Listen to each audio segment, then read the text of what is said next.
Hey everybody, this is Erico here. Hope you guys are doing well. Are you enjoying May and this very weird weather that we're having? Oh, this weather is so bipolar. I can't do it. But you guys be sure to put below how you feel about this topic that I talk about, as well as like or dislike this video.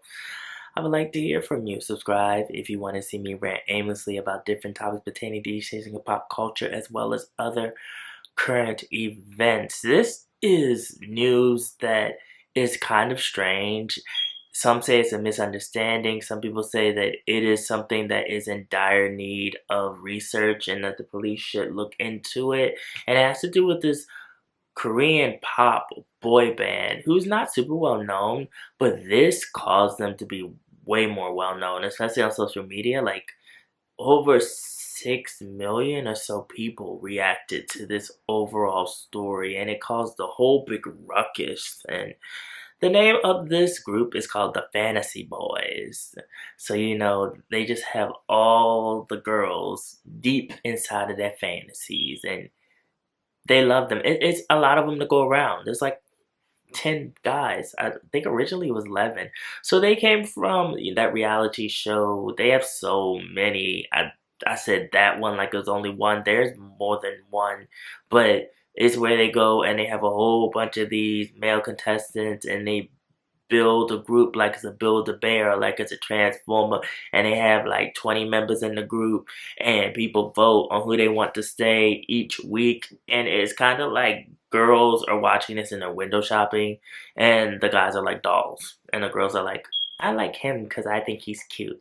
No, I like him because I think he's cute. Oh, he got a good voice, but he's not cute. No, I'd rather have him. It's really like that because that's really how like South Korea really really does like to vote on things. It's not always about talent. We know this. With K-pop, it's not always about talent. It's a lot about how you look. But this group, they've had a couple of comebacks. They've had a couple of debut singles. I haven't really listened to them too much. I listened to their most recent song. I thought it was okay. I can see the reason why I kind of bypassed them in like the whole span of a lot of artists I listen to, because I don't feel like their music really stands out too much to me. But I do love the fact that they're a big group and that they're able to divide the screen time between 10 boys, and the boys all have a distinct style, personality, and they seem like they have fun with each other. Also, they have a Japanese fan base already, and this all ties into what I'm going to talk about. So there's been alleged cases of abuse with this band and their company. So their company actually has history of people accusing them of abuse, from legendary groups to groups from years ago, from groups from the last decade, where they actually came out and said that they were being literally beaten. Ugh.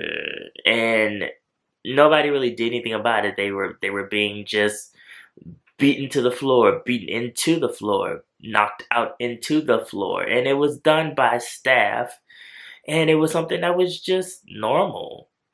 I mean, we've always talked about K-pop and how the artists are just overworked. I mean, there's so many different cases of artists being on stage and literally just falling out, and you see them fall out. It's like a Looney Tune cartoon where they fall out and you see their spirit just slowly descend out of their body and toward the sky, because they've been overworked, they haven't eaten, they haven't had the liquids they're supposed to have, and it causes the body to shut down. We've seen idols go and lay down and sleep because they've been sleep deprived, or they haven't slept enough, or they only get to sleep like maybe an hour, half an hour, because they're constantly running back and forth between music videos, live TV performances, and there's no time for them to really rest and be to themselves and just have peace. It kind of bothers me now, the whole realm of what K-pop is in, how the comebacks are like back to back to back. It's actually not fun anymore. I'm gonna be honest with you. If you grew up in this era, then you don't know what I'm talking about. But if you grew up in like the early 2000s era, they gave artists time to have comebacks. to the point that you actually anticipated the comeback. Now, a lot of the groups that I listen to, they have a comeback and then maybe in like 2 months I have another comeback. And it's like, you don't need to come back so soon. We haven't forgotten about you. Like, I actually have people that have said, like, oh, I'm still getting into what they just came out with, and they're already coming back with something else. And it's like, you all don't need to think that we're going to forget you. We're not going to forget you. Yeah, the K-pop industry is oversaturated with a lot of girl groups and a lot of boy groups that all kind of sound the same. I'm not gonna lie to you, some of them sound the same. That's why I don't even do reactions anymore, because a lot of them sound the same. However, it's like, allow your artists to rest, because they are going to literally collapse. And nobody wants to see that. I don't want to see it. Their fans don't want to see it. And these label heads shouldn't want to see it either. However, if we're tying this into and backtracking back to Fantasy Boys, they had a live stream and they were in the live stream. I'm not gonna lie to you, when I first saw the screenshots of this live stream, I thought they were beat up behind the camera, but then I realized it was makeup because it was showing them and it was like bruises and marks, and then I was like, oh yeah, that's like kind of like the tough boy image they have. I'm saying this, I think it was makeup. You all think it was makeup, right? It had to have been makeup. It had to have been makeup. No, I'm pretty sure it was. They weren't beat up like that on camera. So yeah, they had a live stream for their fans, and they were in the camera. They looked happy enough, and one of the members does a hand gesture, and foreign fans, international fans, American fans took this gesture as a distress signal, like they were being beaten, like they were in an abusive relationship.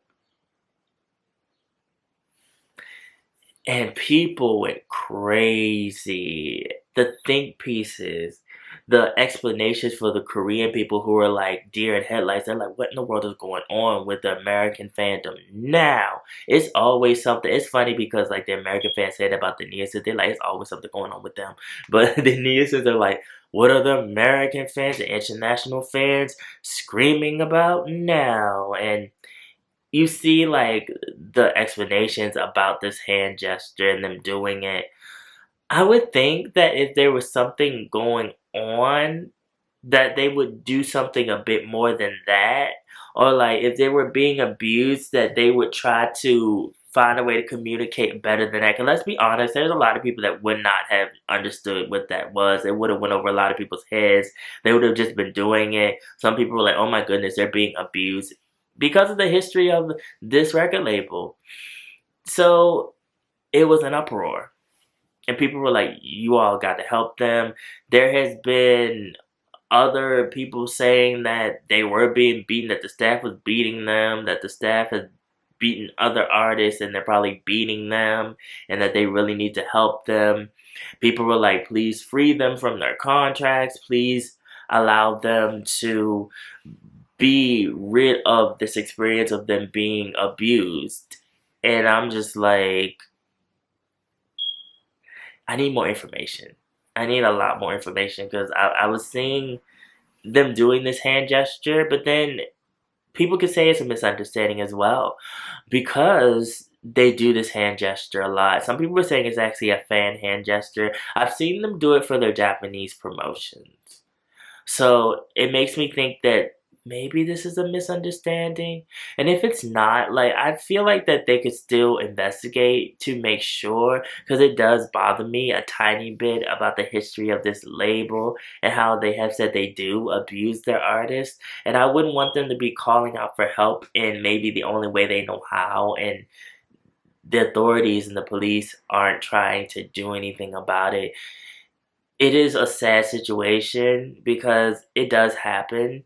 And seeing them do this hand gesture from like many different angles, and who knows, we might be thinking it's a fan hand signal, and actually it is them crying out for help, and they're just doing it in different forms of media, and people are just thinking that it's something just like, like, oh yeah, this is for the fans, and they all start doing it. So it was so much of an uproar from everyone, from the American fandoms, from the Korean fandoms, once they realized what it was, that the members had to release an apology and say, oh no, we're doing okay. We're fine. This was a misunderstanding. There's nothing wrong with us. We're not being abused. Meanwhile, someone goes and they pull up all these other messages of the boys saying that they have had injuries, that they had to go to the hospital, that it hasn't been a good time for them. And I'm like, who did these injuries to you? Are these injuries that you just had? Maybe you fell and you sprained your ankle or broke your arm or something. Did someone break your arm? Because if that's the case, you all do need to get away from them. No one is going to break my arm. No one is going to trip me and make me fall and think that I'm not going to retaliate. There's going to be retaliation. You would just have to let me out of my contract. There's no way I'm going to let you beat on me. There's not enough fame and fortune and money in the world to allow you to beat up on me. And then it's 10 of you all. And one of whoever is beating up on you all, double bank that person, tag team, double team, jump, do what you have to do. Because that is not okay. If you got to jump the person and just say, hey, we're going on our own, there's been a lot of love and support and a lot of people being worried about them. They could go out on their own. They could get with another label because the label they're with isn't really that big anyways. They're not a super popular group yet. They're more known now because of what's happening with this, but it's a situation that makes me feel uncomfortable because if they are being physically abused, physically being abused, then this needs to be stopped ASAP. I felt very disturbed seeing the members do that hand signal and have the makeup on like they were beaten up. It's triggering a little bit because it's like, when I first saw it, I was like, I don't know how to feel about that. I'm like, ooh.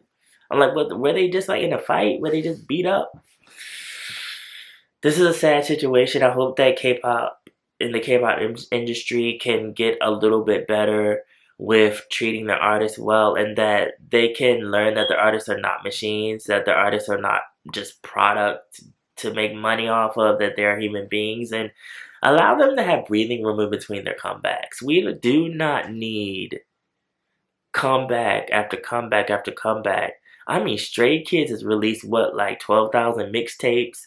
We've seen like so many people come out with mixtape, then a comeback, mixtape, then a comeback, and it's like, allow me to miss you. This is a lot to think about, you guys. How do you feel about this whole topic? Follow my social media, mostly my Instagram. Also, Blog Nation Pop Culture. The link is always down in the description box below. And remember, be real, stay real, live in the real, and I will always be back. Thank you guys for watching. I will see you in the next video.